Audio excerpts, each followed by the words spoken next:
Okay, so I'm preparing a talk on, how sometimes I complain about how disappointed I am with women leaders today. I was preparing a talk about how disappointed I am actually with American black leaders. Not that I am not disappointed with white leaders, but I was thinking about how it all started with the O.J. Simpson trial in 1995, and how at the moment it seems as if all black Americans in power, in some sort of leadership role, seem to be with the powerful rather than the powerless. And it is a difficult subject because obviously people are going to misinterpret my intention. My point was, I'm preparing this, okay? I'm not going to talk about this today because I'm not quite ready for it. But I find it difficult to understand how people who have suffered, who have been touched by suffering and humiliation, do not seem to empathize with those who are suffering, or they don't seem to be. I'm sure there are many reasons and so on, but anyway, I was thinking about that, okay, and I'm not at all ready to deal with it yet. But I went to my little library here, and I was looking through things, and you know how sometimes you forget that you have books that you have never read. I have quite a few of those, because I told you that I like going to secondhand bookstores, and there are lots of them where I live. And sometimes I just buy these books because I see that it is an important book that I should read. And in this particular secondhand bookshop, it's only £1.99 or £3 or whatever it might be, and I get it. And then for some reason I don't read it. I have a lot of books that I haven't read. I buy them wanting to read them. But anyway, one of them that I found today was one that I knew I had. And it is a very old book. Can I show it to you?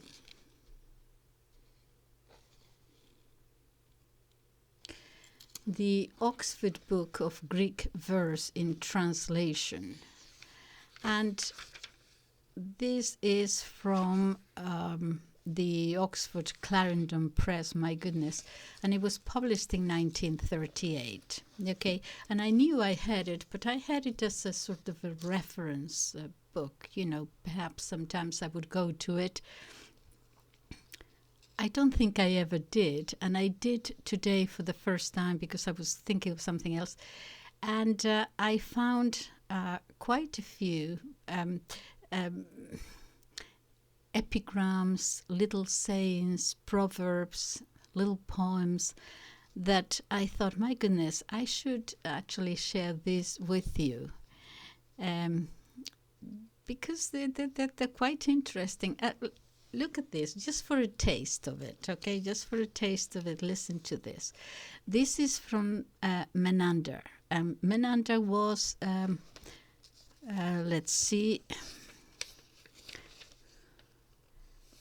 Menander was from the year 343 to 293 BC, okay? So this is all before Christ. And this is the little poem, one of the little poems that this is a compilation of different authors. And this one says, for example, "My son, you do not see how everything that dies by its own corruption. All that injures is within. Rust is the poison of iron, moths of wool, and worms of wood. In you there is a poison most deadly, which has made you sick to death and makes and shall make envy."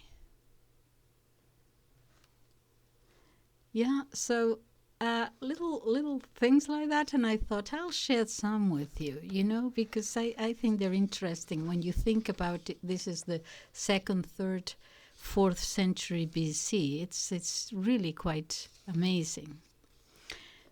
Look at this other one. This one is from Philetas. That's the author.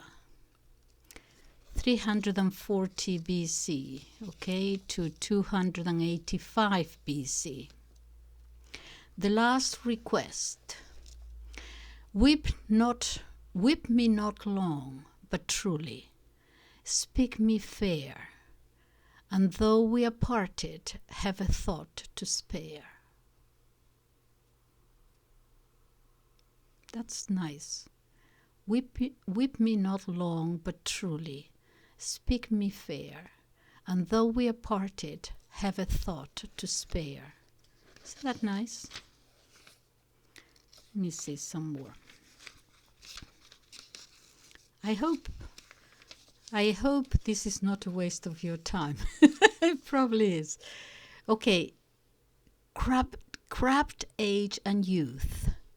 Old husband and young wife never agree, for like a boat, she will not be controlled by half a rudder. So she breaks her moorings one night. Day finds her in another harbor.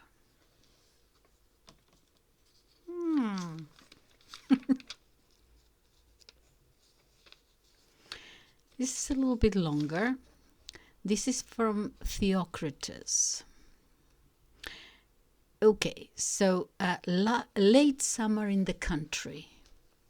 This is when we were closer to nature, perhaps. Oh dear. Okay. He went his way, leftward bent towards Pyxa.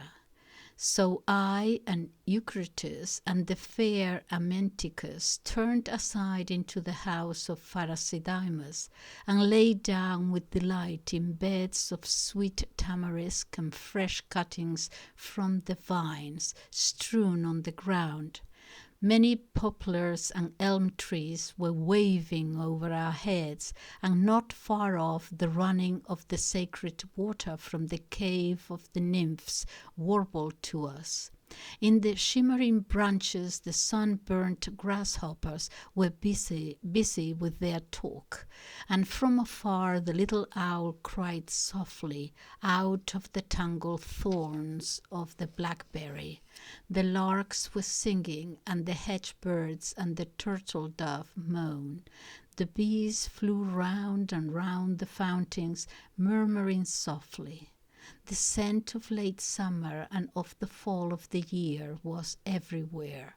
The pears fell from the trees at our feet, and apples in number rolled down at our sides, and the young plum trees were bent to the earth with the weight of their fruit. Oh, yeah, those were the days. Lucian, passing away. The world is fleeting, all things pass away. Or is it we that pass and they that stay? All things pass away remind me of Saint Teresa of Avila. All things pass away. The world is fleeting, all things pass away. Or is it we that pass and they that stay? Wonderful. What else?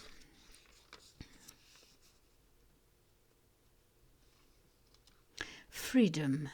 This is from Palladas, 360 to 430 AD. I'm done with hope and chance. Oh, never again I'll fear those cheats. I am to haven come. A poor man I, yet freedom shares my home, and wealth that mocks the poor man I disdain.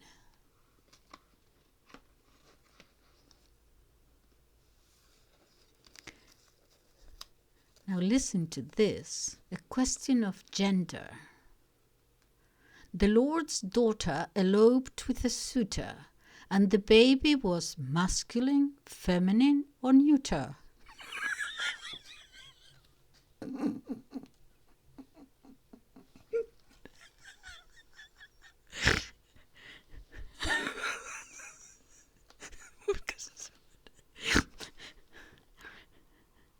This is from the 5th century. The Lord's daughter eloped with the suitor, and the baby was masculine, feminine, or neuter. From the same Palladas. What is man? Remember, O man, how your father made you, his son. Then you will cease from your boasting and put it by. In Plato's dreams was this idle fancy begun. He called you immortal, a creature sprung from the sky. You are made of dust. Are you proud of that? So a man might deceitfully dress up the truth in a lordlier name. But if you would know what you are, why then you began your life in unquenchable lust and a drop of shame? I thought of original sin, disobedience to God, but he adds, your life began with unquenchable lust and a drop of shame. Naked I came. Naked I reached the world at birth. Naked I pass beneath the earth. Why toil I then in vain distress, seeing the end is nakedness? Oh dear. Okay, so these are all very talking about life and death and things. Okay, let me see if I can find something else.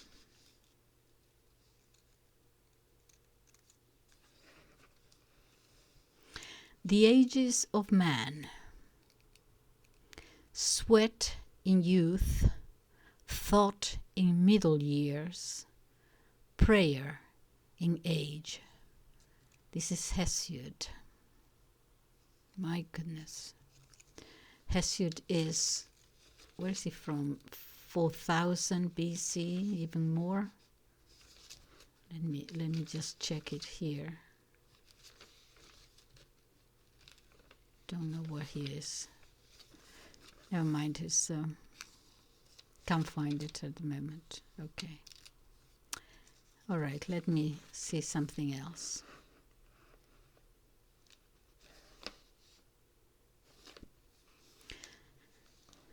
Some women. This is a little bit longer, and I read it and I thought I have to share this with you because it's about the different kinds of women. And this is from Simonides, 630 BC. 630 BC. Okay, some women. At the creation, God made women's natures various. One he made from a bristly sow. Is that how we pronounce it? Sow? A female pig? I'm not sure. So, I think. Okay, let me start again. At the creation, God made women's natures various. One he made from a bristly sow. And all her household welters in confusion, lying aground in miscellaneous muck, while she, unwashen and in unlaundered clothes, reposes in her pigsty, fattening. Obviously, this is a lazy woman who doesn't do anything, just in washing in unlaundered clothes, reposes in her pigsty, fattening. All right, next one. Next kind of woman. This is from Simonides. Okay. God made another from a canny vixen, the woman who knows all. Nothing escapes her. evil and good, she knows it all alike. Many a time she says an evil thing, but often good. Such is her shifty nature. Oh yeah, we are accused of that, volatile. Yeah, okay. Another one, another type. The dogs... the dog song image... What? The dog's own image for activity, eager to hear and find out everything. Oh, I see where he's going. Eager to hear and find out everything, runs peering everywhere, casting about, and even without finding, still gives tongue. Her husband's threat will not avail to stop her, not even anger and a stone to smash her teeth, not yet a kindly word and a pat. Even if she is a guest in another home, the bitch persists in her incessant yapping.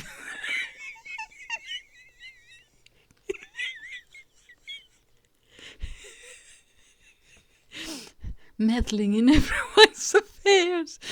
But I mean, he doesn't have to go all the way to being a dog's own image.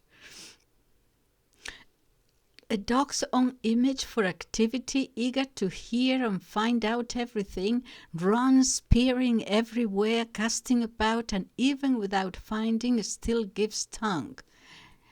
Her husband's threats will not avail to stop her, not even anger and a stone to smash her teeth, not yet a kindly word and a pat, even if she's a guest in another home. The bitch persists in her incessant yapping. This is great. This is great. All right, another.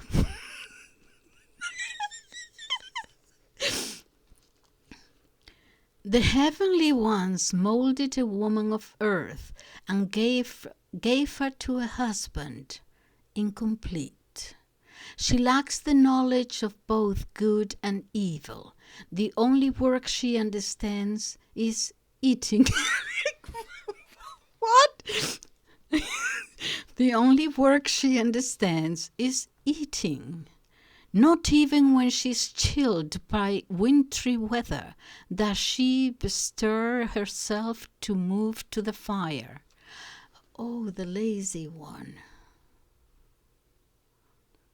All she understands is eating. So far we've been, a sow and a dog and a vixen. Okay, next one. Another is the sea, and double-natured. One day she saw laughter and radiance. A stranger, seeing her at home, would praise her. There is no finer woman in existence anywhere in the earth, nor lovelier. Another day she cannot be approached or looked upon. She is maniac, berserk, like mother dog above her whelps. Implacable she is to all alike. A stumbling block to enemies and friends. She is the sea, it lies in kindly calm, often in summertime, a boundless joy to sailors.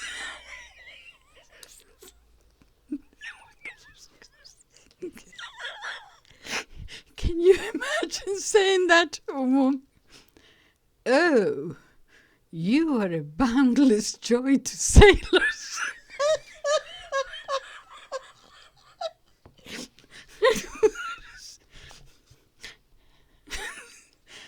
A boundless joy to sailors. Yet it often turns to madness. Sweeping along in thunder-shouting billows, this woman has a kindred temperament. She has a nature like the fickle deep. though she's a boundless joy to sailors. All right, the last one, I think. And one, a bee. Fortunate man who gets her. In her alone blame finds no resting place. She makes a life fertile and prosperous. Bearing a noble and illustrious stock, she reaches age in the love of a dear spouse.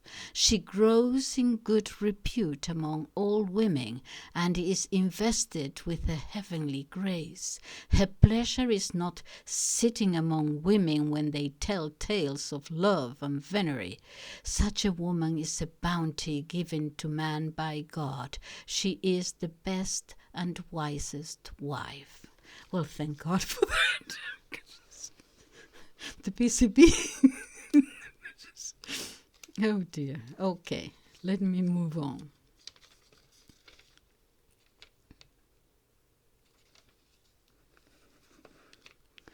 From Sappho. Again, I can't see from which century he is.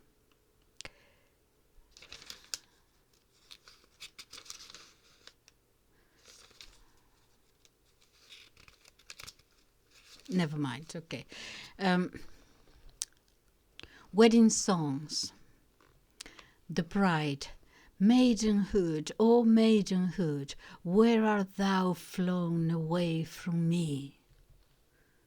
And maidenhood replies, never again shall I come back, never again back to thee.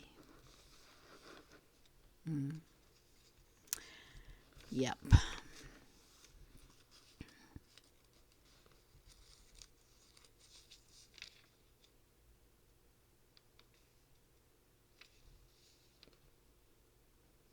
I don't know why I chose that. Reproach no man for poverty. This is from Theognis. Rail not at grinding poverty, nor curse a man hard driven for his empty purse. As dips the balance, sues from day to day, gives great possessions or takes them all away. If not for the grace of God, I guess.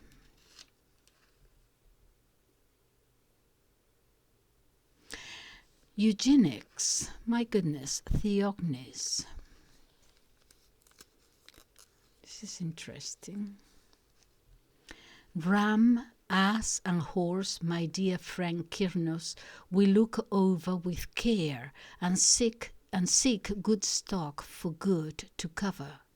And yet the best men make no argument but wed for money runts of poor descent. So too a woman will demean her state and spurn the better for the richer mate. Money is the cry. Good stock to bad is wed, and bad to good, till all the world's cross-bred. No wonder if the country's breed declines. Mixed metal, my dear friend Kyrnos, but dimly shines. Oh dear. Ooh, I'm going to get into trouble for that.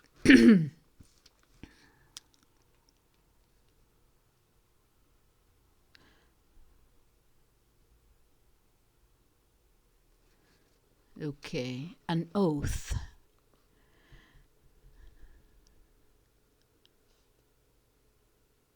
An oath.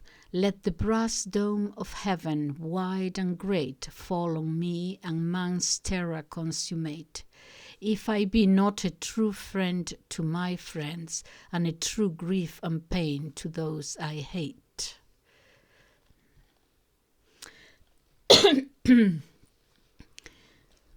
A warning by Theognis. Put money in thy purse. Save up. Your very death won't dim an eye if none perceive a heritage put by. Let me read that again. Save up your money. Your very death won't dim an eye if none perceives a heritage put by.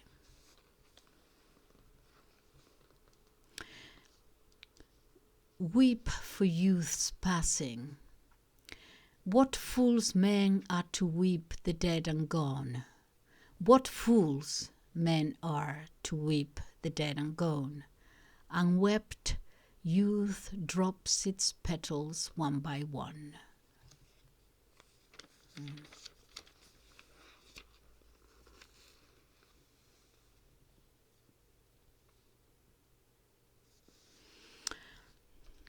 On a graveside, this is from Simonides. Here lies Timocreon, after much eating, drinking, and speaking ill of others.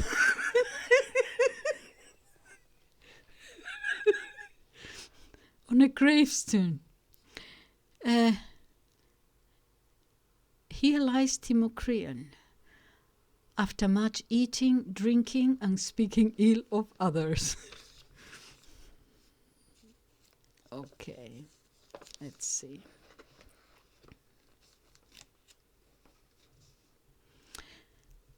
Philemon.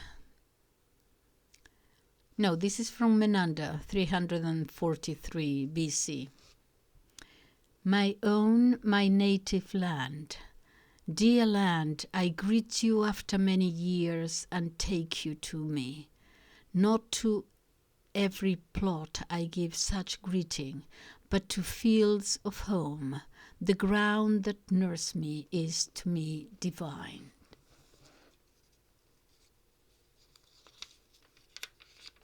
That's nice.